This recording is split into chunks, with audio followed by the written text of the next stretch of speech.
അപ്പൊ കൂട്ടുകാരെ, ഇന്നത്തെ നമ്മളെ വീഡിയോ എന്ന് പറഞ്ഞാലേ, ഇന്ന് നമ്മൾ ചെയ്തേക്കെന്ന് പറഞ്ഞാൽ ചൂര കൊണ്ട് നമ്മളൊരു ഫ്രൈ ആണ് തയ്യാറാക്കിയിരിക്കുന്നത്. അതൊരു വെറൈറ്റി രീതിയിൽ നല്ല അടിപൊളി ടേസ്റ്റി ആയിട്ടുള്ളതാണ്.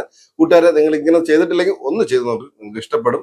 അപ്പൊ ഇഷ്ടപ്പെടുവാണെങ്കിൽ ഒന്ന് ലൈക്ക് ചെയ്ത് സപ്പോർട്ട് ചെയ്യാനൊന്നും മറക്കല്ലേ. അപ്പൊ നമുക്ക് വീഡിയോ ഉണ്ടല്ലോ. അപ്പൊ നമ്മൾ നല്ല മെയിൻ ചൂരയാണ് നമ്മൾ ചെറിയ പീസുകളായിട്ട് കട്ട് ചെയ്തെടുത്തിട്ടുണ്ട്. ഇനി നമുക്ക് ഇതിനകത്തോട്ട് ഒരു 1/2 ടീസ്പൂൺ കുരുമുളക് പൊടി ഇട്ട് കൊടുക്കുക. ഇനി ഇതിനകത്തോട്ട് നമുക്ക് 1 സ്പൂണ് മുളക് പൊടിയും കൂടി ഇട്ട് കൊടുക്കുക. ഒരു 1/4 ടീസ്പൂൺ മഞ്ഞപ്പൊടി. ഇനി ഇതിനകത്തോട്ട് നമുക്കൊരു 1/4 ടീസ്പൂൺ നമ്മൾ വിനാഗിരിയാണ് ഒഴിച്ചു കൊടുക്കുന്നത്. ഇനി നമുക്ക് ഇതിനകത്തോട്ട് കുറച്ച് ഉപ്പും കൂടി ഇട്ട് കൊടുക്കുക. നമുക്ക് ഇതെല്ലാം കൂടെ ഒന്ന് മിക്സ് ചെയ്ത്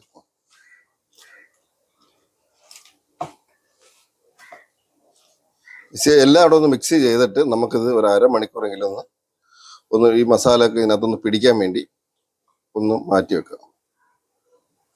നമ്മൾ എണ്ണ വെച്ചിട്ടുണ്ട്, ചൂടായി വരുമ്പോൾ നമുക്ക് ഓരോന്നേ പറക്കി നിരത്തി വെച്ച് കൊടുക്കുക. ആദ്യം നമുക്കിതൊന്ന് ഫ്രൈ ചെയ്തെടുക്കണം.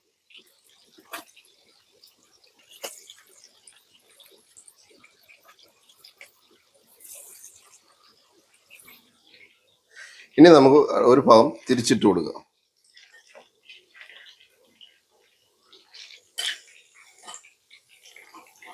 ഇപ്പൊ ഏകദേശം മീനൊക്കെ വെന്ത് വന്നിട്ടുണ്ട്. ഇനി നമുക്കിത് കോരി മാറ്റാം.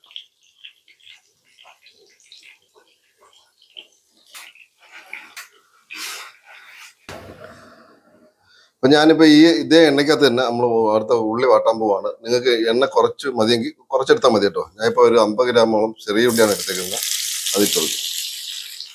ഇനി ഞാൻ ഇട്ട് കൊടുക്കുന്ന പറഞ്ഞാൽ പച്ചമുളക്, ഇഞ്ചി, വെളുത്തുള്ളി.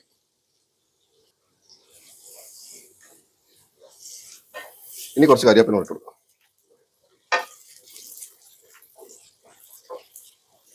ഉള്ളിയൊക്കെ ഒന്ന് വാടി വരുന്ന സമയത്ത് നമുക്ക് ഇതിനകത്ത് ഒരു തക്കാളി അരിഞ്ഞ് ഇട്ട് കൊടുക്കാം.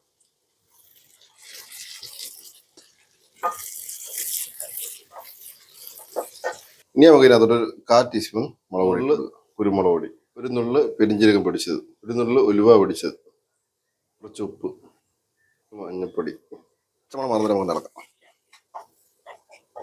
ഇനി നമുക്ക് ഇതിനകത്തോട്ട് നമ്മൾ ഫ്രൈ ചെയ്തിരിക്കുന്ന മീൻ ഇട്ട് കൊടുക്കാം. നമ്മളിത് 3/4% ആയിട്ടുള്ളൂ ഫ്രൈ ആയിട്ടുള്ളത്, അതുകൊണ്ടാണ് ഞാൻ ഇത്ര എണ്ണ എടുത്തിരിക്കുന്നത്. ഇതെല്ലാം ഒന്ന് ഇളക്കി മിക്സ് ചെയ്യാം. ഇപ്പൊ നമ്മൾ എല്ലാം ഇളക്കി ഒന്ന് മിക്സ് ആക്കി വെച്ചിട്ടുണ്ട്. ഇനി നമുക്ക് ലോ ഫ്ലെയിമിൽ ഇട്ടിട്ട് ഒരു 10 മിനിറ്റ് അടച്ചു വെച്ച്. ഇപ്പൊ ഏകദേശം നമുക്കൊരു 10 മിനിറ്റ് ആയിട്ടുണ്ട്. നമുക്കിത് തുറക്കാം. അപ്പൊ കൂട്ടുകാരെ, നിങ്ങൾ ചൂരയൊക്കെ വാങ്ങിച്ചിട്ട് ഫ്രൈ ചെയ്യുകയാണെങ്കിൽ ഇതേപോലൊക്കെ ചെയ്ത് നോക്കിക്കോ. നല്ല അടാറ് ടേസ്റ്റ് ആണ് കേട്ടോ, ഒന്നും പറയാനൊന്നും നിൽക്കില്ല. അടിപൊളി ടേസ്റ്റ് ആണ് കൂട്ടുകാരെ. നിങ്ങൾ ഒരു വട്ടം ചെയ്ത് കഴിഞ്ഞാൽ ഇത് വീണ്ടും നിങ്ങൾ തീർച്ചയായിട്ടും ചെയ്യും. അത്രയ്ക്ക് അടിപൊളി ടേസ്റ്റ് ആണ്. നല്ല